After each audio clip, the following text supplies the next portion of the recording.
కళ్ళు కైపెక్కించే పోకళ్ళు కాటేస్తే కాదంటానా ఇప్పుడైనా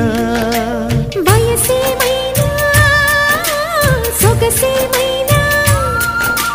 దైవరపించే మనసేమైనా నవ్వు నవరాత్రి నీ కోసం తీసుకువస్తున్నా మైనా ఏమైనావే మన్మథ మాసం అయినా ఎంతైనా ఇది మెత్తని మోసం